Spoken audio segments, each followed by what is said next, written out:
जब वो 15 साल की सर्विस मुकम्मल कर लेता है तो उस वक्त उसको एक रिहायशी प्लॉट यानी उस रिहायशी प्लॉट का रेजिडेंशियल प्लॉट का वो हकदार ठहरता है। यानी एक मेजर पाक फौज के अंदर एक रेजिडेंशियल प्लॉट का हकदार तो होता ही होता है। यानी मेजर के बाद जब वो 25 साल तक पहुंचता है जिसमें वो कर्नल या ब्रिगेडियर होता है तो उसका यही जो कोटा होता है वो डबल हो जाता है। जो ब्रिगेडियर या कर्नल है वो कोई वार कोर्स भी मुकम्मल कर लेता है, यानी ये स्पेशलाइज्ड कोर्स होता है। अगर ये वार कोर्स मुकम्मल हो जाए तो उसको 2 कमर्शियल प्लॉट्स के साथ साथ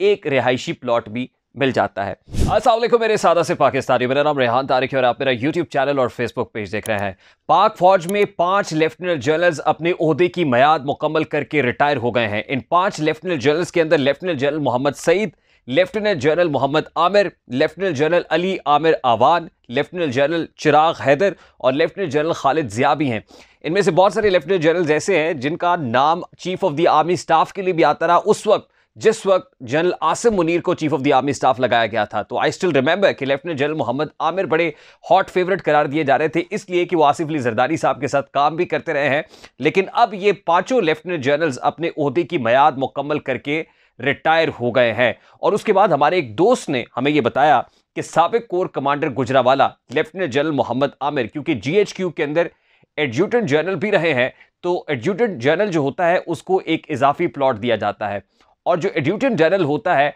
वो मुल्क के अंदर मौजूद तमाम DHAs का सरबराह होता है, तो इसलिए उसको DHA के अंदर भी एक प्लॉट दिया जाता है।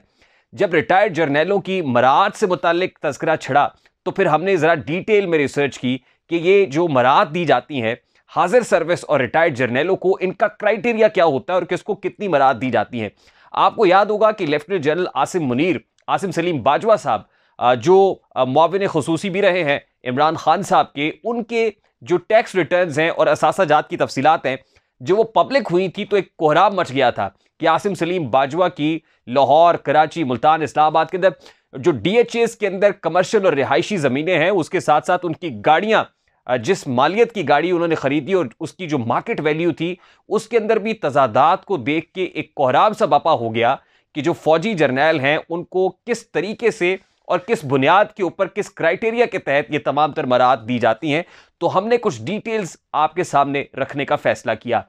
सबसे पहले तो ये बात ज़हन नशीन कर लेनी चाहिए कि पाक फौज के अंदर जो ज़मीनों का या ख़ास तौर पे ज़रई ज़मीनें देने का कल्चर है ये अंग्रेज़ दौर से ही था। ताहम पाक फौज का पहला chief of the army staff या आर्मी जनरल, जनरल ग्रेसी, जिनको एक ख़त लिखा गया था उनके मातहत अफसर की तरफ से और कहा गया था कि वो एक प्लाट हासिल करना चाहते हैं, और ये प्लाट जो है उससे मुतालिक जनरल ग्रेसी ने उस खत का जवाब देते हुए कहा था कि आप किस बुनियाद पर यह प्लॉट हासिल करने के ख्वाहिशमंद हैं, यानी किस क्राइटेरिया के तहत आपको यह प्लॉट दिया जाए। ताहम फिर वक्त का पहिया बड़ा बेरहम है, ये वक्त घूमता रहा और तारीख शाहिद है कि वही मातहत अफसर जिसने अपने आर्मी चीफ को, जनरल ग्रेसी को यह खत लिखा था, वो आगे चल के ना सिर्फ ये कि chief of the army staff बना बल्कि फील्ड मार्शल भी बना। यानी chief of the army staff होने के साथ साथ उसने मुल्क में मार्शल लॉ नाफिज किया और पहला फील्ड मार्शल बन गया। आप समझ रहे होंगे मैं किसकी बात कर रहा हूं, जी, जनरल उयूब की। और यूं पहला फील्ड मार्शल बनने के बाद जनरल उयूब ने अपनी तमाम तर अधूरी ख्वाहिशात को मुकम्मल भी किया। उस वक्त एक मातहत अफसर जो प्लॉट हासिल करना चाहता था और ख़त का जवाब इनकार में मिला था, उसके बाद वही chief of the army staff भी बनता है और फील्ड मार्शल यानी मुल्क का करता धरता भी बन जाता है और तमाम तर अधूरी ख्वाहिशात को मुकम्मल भी करता है। फौज के अंदर ज़मीनों, प्लॉटों, जायदादों का मामला, क्राइटेरियाज, बहुत बात होती रही, लेकिन असल में जनरल ज़ियाउल हक के दौर के बाद जो लूट मार है वो मचती है। अब ये क्राइटेरिया क्या है और इस हवाले से किस अफसर को कितनी मराहत, कितनी ज़मीनें दी जाती हैं, तो सबसे पहले आपको यह पता होना चाहिए कि जब एक बंदे को कमीशन मिलता है, यानी पाक फौज के अंदर जो कमीशन अफसर होता है फौज में भर्ती के दौरान, उसको एक ऑप्शनल फॉर्म दिया जाता है कि आप इस फॉर्म को फिल करें और उसके साथ साथ अगर आप फौज की किसी हाउसिंग स्कीम के अंदर प्लॉट लेने के ख्वाहिशमंद हैं तो आपको ये ऑप्शनल फॉर्म भरने के साथ 1 लाख रुपया डाउन पेमेंट के तौर पे भी जमा कराना होगा। वो 1 लाख रुपए की डाउन पेमेंट जमा कराता है, फॉर्म फिल करता है और उसके बाद माहाना उसकी तनख्वाह में से उस प्लॉट की मद में कटौती होना शुरू हो जाती है।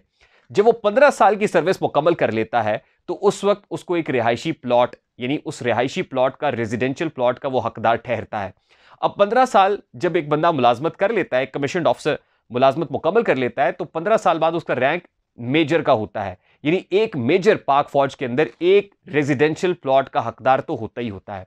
उसके बाद जब उसकी सर्विस 25 साल तक पहुंचती है, यानी मेजर के बाद जब वो 25 साल तक पहुंचता है, जिसमें वो कर्नल या ब्रिगेडियर होता है, तो उसका यही जो कोटा होता है वो डबल हो जाता है, यानी वो दुगना हो जाता है और उसमें वो एक प्लॉट नहीं बल्कि 2 प्लॉटों का हकदार हो जाता है और वो कटौती होती रहती है। उसके साथ साथ जब आगे बढ़ता है और अगर वही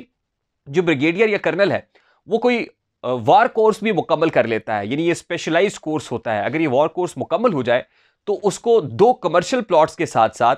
एक रिहायशी प्लॉट भी मिल जाता है। आगे बढ़ते हैं तो मेजर जनरल की बात पहुंचती है, यानी मेजर जनरल के रैंक तक जब ये अफसर पहुंचता है तो उसको एक इजाफी प्लॉट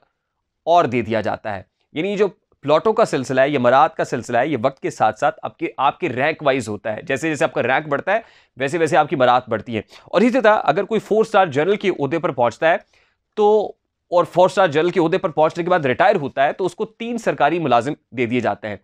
एक मुलाजिम ऐसा होता है जो उसके घर पे काम करता है, दूसरा मुलाजिम ऐसा होता है जो टेलीफोन ऑपरेटर के तौर पे जो एक्सचेंज लगी हुई होती है उसके घर के अंदर उसमें बतौर ऑपरेटर काम कर रहा होता है, और तीसरा मुलाजिम ऐसा होता है जो उसके ड्राइवर के तौर पर अपनी खिदमात अंजाम देता है। इसी तरह लेफ्टिनेंट जनरल अगर कोर कमांडर भी रहा हो, यानी उसने कोई कोर कमांड की हो, 12 कोरें हैं पाक फौज के अंदर, अगर किसी एक कोर को उस लेफ्टिनेंट जनरल ने कमांड भी किया है तो डीएचए के हर नए सेक्टर में वो एक प्लॉट का हकदार होता है। ये बात मेरे लिए भी बड़ी अचंभे की थी कि अगर कोई कोर कमांडर रहा है तो फिर उसको डीएचए के हर नए सेक्टर के अंदर एक प्लॉट दिया जाता है। फिर मैं जरा आसिम सलीम बाजवा साहब वाले मामले में पहुंचा, क्योंकि वो सदर्न कमांड की कोर को कमांड करते रहे थे, तो बलूचिस्तान के अंदर उनके एसेट्स के अंदर कोई ऐसा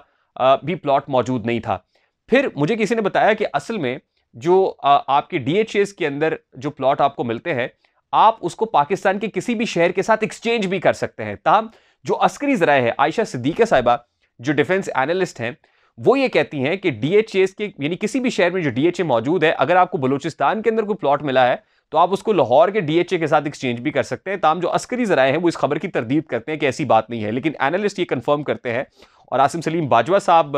का हवाला देते हैं कि साउदर्न कमांड को कोर को कमांड करने के बावजूद उनके पास बलूचिस्तान के अंदर कोई ऐसा प्लॉट नहीं था, तो वो एक्सचेंज पॉलिसी के तहत उन्होंने एक्सचेंज कर लिया होगा। उसके साथ साथ पाक फौज के अंदर जो ज़रई ज़मीनें हैं उनका भी एक अलग से मामला है। और ज़रई ज़मीन की जहाँ तक बात है तो आपको याद होगा एक तनाज़ा उभरा था